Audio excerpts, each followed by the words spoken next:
warahmatullahi wabarakatuh. Saya Nur Atika binti Muhammad Zaharodzi, memegang nombor matrik 278037. Di kesempatan ini saya akan menjelaskan isu yang berkaitan dalam tahap perkembangan yang telah kami pilih semasa temubual. Antara isu yang dikemukakan ialah isu pengabaian terhadap ibu bapa. Sebagai contoh, pengabaian terhadap keperluan asas, kesihatan dan kewangan yang dibiarkan tanpa rasa bersalah. Mereka dibiarkan bersendirian di rumah maupun di pusat jagaan orang-orang tua tanpa kabar berita daripada anak-anak. Dalam laporan kami turut memberikan maksud pengabaian dan maksud warga tua. Pengabaian ini merupakan perihal atau perbuatan yang mengabaikan tanggungjawab, manakala maksud untuk warga tua ialah individu yang berumur 65 tahun ke atas. Kami juga memberikan penerangan tentang pengabaian yang dilakukan oleh anak-anak secara terperinci dalam laporan kami. Kesimpulannya, bagi pendapat saya, setiap insan yang bergelar ibu bapa inginkan anak-anak mereka yang sudah berkemampuan dan stabil untuk menjaganya sehingga ke akhir hayat. Namun menurut kajian daripada Institut Penyelidikan Penuaan Malaysia daripada Universiti Putra Malaysia, 80% inginkan diri mereka dijaga oleh anak-anak, tetapi ramai anak-anak yang enggan menjaga ibu bapa oleh kerana kekangan masa dan kewangan hingga terpaksa menempatkan ibu bapa mereka di rumah orang-orang tua. Assalamualaikum, nama saya Siti Atira binti Muhammad Syakir, nomor matriks 277028. Saya akan meneruskan dengan pengenalan. Terdapat 3 poin yang saya akan huraikan, iaitu perkembangan warga tua, mengapa perlu ada dasar warga emas negara, dan kesan terhadap pengabaian warga tua. Dalam perkembangan warga tua ini, pelbagai perubahan yang dapat diperhatikan dalam beberapa aspek. Antaranya ialah aspek fizikal yang membawa kepada penuaan, sistem saraf dan juga kelemahan otot-otot badan. Biasanya dalam perkembangan penuaan ini, penglihatan mereka akan kurang terang, mengalami masalah sendi terutama pada bahagian leher, bahu hingga menyukarkan untuk mereka memusingkan kepala. Seterusnya, mengapa perlu ada dasar warga emas negara? Hal ini demikian kerana dasar warga emas negara ini dapat meningkatkan kehormatan dan martabat diri warga tua dalam keluarga, masyarakat dan negara. Dasar warga emas negara ini juga diwujudkan untuk melindungi warga tua yang terabai dan dalam masa yang sama untuk mengurangkan isu pengabaian warga tua di negara. Dan yang terakhir, kesan terhadap pengabaian warga tua. Isu pengabaian warga tua atau warga emas telah memberikan banyak impak kepada individu maupun masyarakat. Antara kesan yang kita dapat lihat pada masa kini, bagi pihak individu yang terabai, ia akan mengalami tekanan emosi kerana diabaikan. Mereka juga akan mengalami sakit kronik seperti kecacatan fizikal, kanser dan sebagainya. Isu pengabaian warga tua ini juga boleh mencemarkan imej negara. Hal ini kerana warga tua akan hidup melarat, merayau dan mengemis, dan sudah tentu hal ini akan mencemarkan imej negara, terutama sekali di kalangan para pelancong. Sekian, terima kasih. Isu pengabaian terhadap ibu bapa bukanlah suatu perkara yang asing dalam masyarakat kita pada hari ini. Pengabaian ibu bapa menyebabkan ibu bapa terpaksa tinggal bersendirian, hidup di jalan dan ada di antara mereka yang dihantar ke pusat kebajikan orang-orang tua. Terdapat beberapa faktor yang sering menjadi alasan anak-anak mengabaikan ibu bapa mereka. Antaranya adalah sikap individu itu sendiri. Terdapat segelintir dalam kalangan masyarakat kita pada hari ini memandang hina terhadap golongan warga emas ataupun warga tua. Golongan ini sering dipandang serong atas kekurangan mereka sehingga ada yang sanggup menyisihkan golongan ini daripada masyarakat. Begitu juga mereka merasakan bahawa ibu bapa mereka yang sudah berusia akan menyusahkan mereka. Sikap pentingkan diri yang wujud dalam masyarakat menyebabkan mereka lupa akan pengorbanan yang telah dilakukan oleh ibu bapa untuk melahirkan dan membesarkan mereka. Selain itu, terdapat juga anak-anak yang terlalu mementingkan kejayaan mereka sehinggakan mereka sanggup mengabaikan ibu bapa mereka. Mereka beranggapan bahawa kejayaan yang dikecapi oleh mereka pada hari ini merupakan hasil titik peluh mereka sendiri. Perkara ini tidak sepatutnya berlaku. Hal ini dikatakan demikian kerana kita tidak akan memperoleh kejayaan tanpa doa dan jasa ibu bapa kita. Terdapat faktor yang berpunca daripada sikap orang sekeliling yang menyebabkan berlakunya pengabaian terhadap ibu bapa oleh anak-anak. Sebagai contoh, hasutan daripada pasangan juga menjadi punca berlakunya masalah ini. Terdapat pasangan yang tidak mahu menerima ibu bapa mertua mereka untuk tinggal sebumbung atau berdekatan dengan mereka. Alasan yang sering diberikan adalah mereka tidak tahan dengan kerenah ibu bapa tersebut. Faktor-faktor yang saya sebutkan sebentar tadi merupakan faktor yang berpunca daripada sikap tidak bertanggungjawab anak-anak sendiri. Namun begitu, terdapat faktor yang berpunca daripada pengalaman anak-anak semasa zaman kanak-kanak mereka. Penderaan fizikal atau mental anak-anak oleh ibu bapa semasa mereka kecil juga boleh menyebabkan anak-anak mengambil keputusan untuk mengabaikan ibu bapa mereka. Kekerasan yang dilakukan oleh ibu bapa terhadap anak meninggalkan kesan yang mendalam kepada emosi dan mental mereka. Selain daripada penderaan, pengabaian ibu bapa terhadap anak-anak semasa mereka kecil juga menjadi faktor anak-anak mengabaikan ibu bapa mereka. Hal ini menyebabkan anak-anak menyimpan perasaan marah dan dendam terhadap ibu bapa mereka sejak mereka kecil sehinggalah dewasa. Kesimpulannya, terdapat banyak faktor yang mendorong anak-anak melakukan pengabaian terhadap ibu bapa mereka. Namun begitu, pengabaian terhadap ibu bapa sangat tidak wajar dilakukan oleh seorang anak. Ibu bapa merupakan orang yang paling berjasa kepada kita.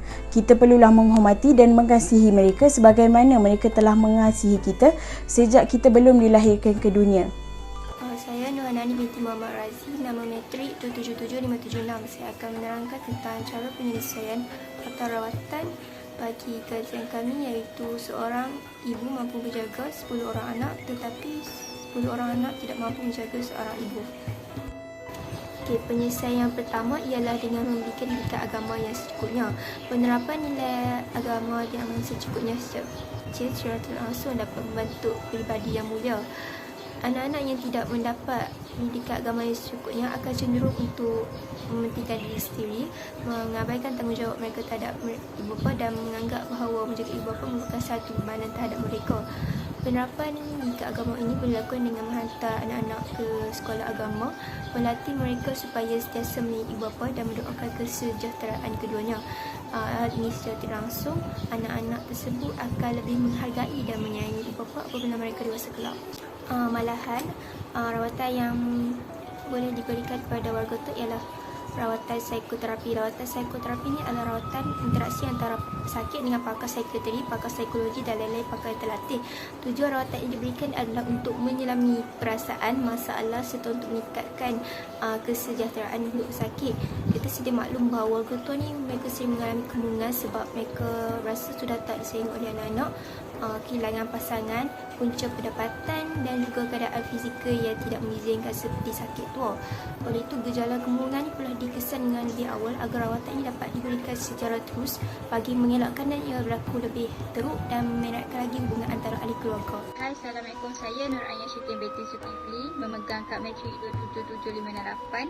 Okey, hari ini saya akan membentangkan berkaitan dengan cara rawatan ataupun penyelesaian yang digunakan oleh perkhidmatan tersebut berdasarkan isu berkenaan. Okey, yang pertamanya adalah berkaitan dengan rawatan sesi kaunseling yang dijalankan. Okey, secara umumnya amat jelaslah berkaitan dengan sesi kaunseling ini adalah tujuan utamanya adalah untuk membantu setiap orang yang mengalami masalah. Oleh itu, perkhidmatan tersebut telah pun mengambil cara dan ataupun kaedah iaitu dengan menggunakan sesi kaunseling ini kepada anak-anak. Okey, berkaitan dengan perkhidmatan berkenaan, sememangnya sesi kaunseling ini adalah berfokuskan kepada anak, sama ada anak yang mengalami masalah dengan ibu ataupun anak yang baru sahaja ingin berumah tangga. Hal ini bertujuan kerana dengan melakukan sesi kaunseling ini, kita dapat memberi perkhidmatan tersebut dapat memberi kesedaran kepada anak-anak supaya ia sedar bahawa perkara yang dilakukan oleh mereka itu adalah salah. Okey, sebagai contoh, sesi kaunseling yang dijalankan oleh perkhidmatan tersebut adalah bertopikkan kasih ibu kepada anak. Dengan ini ia mampu memberi kesedaran kepada si anak tersebut. Dengan ini juga perkara ini dapat diatasi dengan sebaiknya. Okey, bagi rawatan yang terakhir adalah berkenaan dengan memberi ubat-ubatan kepada ibu yang mengalami masalah tersebut. Hal ini bertujuan kerana untuk mengelakkan sebarang perkara buruk berlaku kepada nasib si ibu ini. Sebagai contoh, kecelaruan personaliti ataupun kemurungan yang kemungkinan akan berlaku dan terjejas kepada si ibu. Oleh itu, perkhidmatan tersebut mengambil langkah untuk memberi ubat-ubatan secara berkala kepada ibu yang mengalami masalah seperti itu. Sebagai contoh, ubat-ubatan anti kemurungan dan juga anti pengawal emosi. Dengan ini ia dapat mengawal emosi ataupun sakit yang dialami oleh ibu tersebut. Dengan ini juga perkhidmatan tersebut dapat mengelakkan sebarang keburukan yang berlaku. Assalamualaikum warahmatullahi wabarakatuh. Saya Nuraini binti Taha, memegang kad nombor matrik 278 dan 74. Saya akan membentangkan tentang teori perkembangan. Teori perkembangan yang pertama ialah teori tugas perkembangan oleh Robert J. Hewigers. J. Hewigers merupakan ahli psikologi Amerika yang terkenal dengan teori perkembangan sosial budaya dan antropologi. Beliau banyak mengkaji tentang perkembangan remaja dan proses pendidikan mereka. Beliau juga mengatakan aspek persekitaran lebih penting dalam perkembangan seseorang individu. Contohnya, ibu bapa mengajar anak-anak mereka bagaimana untuk berjalan, berlari, mengajar anak-anak menjalinkan hubungan kasih sayang dengan ibu bapa, adik-beradik dan pengasuh mereka. Ini menunjukkan pengorbanan ibu bapa dalam menjaga anak-anak mereka sehinggakan tugas perkembangan anak tercapai. Yang kedua ialah teori perkembangan kognitif oleh Jean Piaget. Jean Piaget ni dilahirkan di Switzerland pada tahun 1896. Beliau terkenal dengan gelaran bapa psikologi kanak-kanak dan juga banyak membuat penyelidikan mengenai perkembangan bayi dan kanak-kanak, belajar sendiri melalui interaksi dengan persekitarannya. Contohnya, ibu bapa dapat menjaga anak-anak dengan menunjukkan tingkah laku yang mampu memberikan kepadanya untuk berdikari dengan sendiri. Oleh itu, sesuai dengan isu yang telah dikaji di mana ibu bapa menjaga anak-anak mereka dengan memberikan mereka pendedahan untuk menerangkan sesuatu perkara supaya mereka dapat berfikir dan dapat membezakan sesuatu perkara yang mereka pelajari di sekitar mereka. Contohnya, anak-anak dapat memberikan pertolongan kepada orang ramai supaya beban yang dialami oleh orang lain dapat diringankan. Teori perkembangan yang terakhir yang dapat saya nyatakan ialah teori psikoseksual oleh Sigmund Freud. Sigmund Freud ni ialah seorang ahli psikologi dari Austria yang telah mengutarakan teori perkembangan psikoseksual. Menurut Freud, perkembangan manusia ini dipengaruhi oleh perkembangan masa lampau mereka ketika umur 6 tahun yang pertama. Semasa perkembangan ini berlaku, pelakuan manusia dibentuk dari bentuk pemikiran iaitu sedar, prasedar dan tidak sedar. Okey, melalui isu yang kami kaji ini, kami telah melihat di mana apabila ada anak yang telah meninggalkan ibu bapa mereka yang telah menjaga mereka selama mereka hidup di mana-mana tempat ataupun meninggalkan mereka sendirian di rumah tanpa ada jagaan dari sesiapa. Situasi ini telah jelas menunjukkan bahawa anak-anak mereka berada di bawah pemikiran prasedar, iaitu apabila mereka ditanya kembali mengapa meninggalkan ibu bapa sendirian tanpa ada jagaan dari sesiapa, sehingga kehidupan yang dilalui oleh ibu bapa sukar dibayangi menyebabkan anak-anak mengingati kembali perkara yang telah mereka melakukan apabila ditanya. Okey, itu sahaja daripada saya. Sekian, terima kasih. Bismillahirrahmanirrahim. Assalamualaikum warahmatullahi wabarakatuh. Saya Ahmad Syafiq bin Hamdan. Untuk tajuk kajian kami iaitu seorang ibu bapa boleh menjaga 10 orang anak, tetapi 10 orang anak belum tentu boleh menjaga seorang ibu dan bapa. Untuk segmen ini, saya akan teruskan dengan pembentangan iaitu refleksi individu. Dalam video ini, saya akan terangkan 4 isi kandungan di dalam refleksi individu. Untuk pengetahuan semua, saya tak ambil keseluruhan refleksi di dalam sesi temu ramah santai bersama wakil rumah kebajikan orang tua-tua, yang mana saya mengambil keseluruhan secara individu faktor hak penjagaan ataupun pengabaian seorang anak kepada ibu. Disebabkan kawan saya, saudari Farah, akan menceritakan secara keseluruhan refleksi kelompok di dalam temu ramah santai bersama wakil. Saya akan menceritakan 4 isi kandungan di dalam refleksi individu. Yang pertama, pepatah yang mengatakan kasih ibu membawa ke syurga, kasih ayah sepanjang masa. Ibu dan bapa tidak ada gantinya di dunia. Yang kedua, soal giliran ataupun menunding jari sesama adik-beradik untuk hak penjagaan ibu bapa. Yang ketiga, perasaan dendam yang kesumat apabila diperlakukan oleh kedua ibu bapa mereka di zaman kecil. Seterusnya, kesimpulan ataupun konklusinya, saya akan merenungkan ayat Al-Quran iaitu surah Al-Isra ayat 23. Yang pertama iaitu pepatah mengatakan kasih ibu membawa ke syurga, kasih ayah sepanjang masa. Untuk itu jelas lagi nyata kepada kita seorang anak adalah satu tanggungjawab ataupun kewajipan yang paling tinggi untuk menjaga seorang ibu bapa, untuk membalas jasa kebaikan mereka yang mana mereka menjaga kita daripada kecil hingga sekarang. Untuk seterusnya, tidak ada jadi masalah pengabaian seorang anak kepada ayah. Okey, faktor yang saya boleh menyatakan kat sini iaitu bukan pengabaian di antara tidak mengambil tahu tentang soal makan, kesihatan ataupun pelbagai, tetapi soal menghantar ibu bapa kepada rumah kebajikan itu adalah salah satu pengabaian hak penjagaan. Antara buah fikiran yang hitam lagi tidak mempunyai prinsip positif langsung yang menyelubungi dalam hati hitam seorang anak iaitu impak daripada pergaduhan antara adik-beradik serta pemutus silaturahim sesama adik-beradik. Itulah salah satu yang mana boleh mengatakan penyebab utama ataupun sering berlaku bukannya di negara Malaysia serta di seantero dunia sekalipun mempunyai permasalahan tersebut. Yang kedua iaitu soal menunding jari antara giliran penjagaan ibu bapa.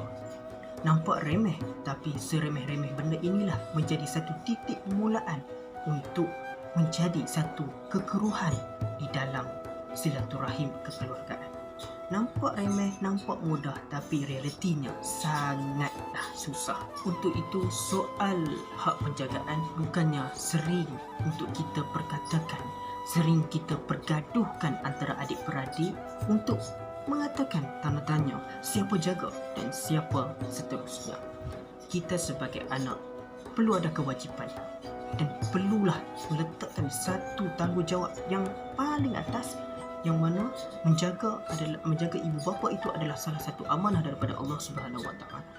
Yang ketiga iaitu soal dendam seorang anak kepada ibu bapanya tentang hal peristiwa yang lalu ataupun peristiwa di zaman kanak-kanak.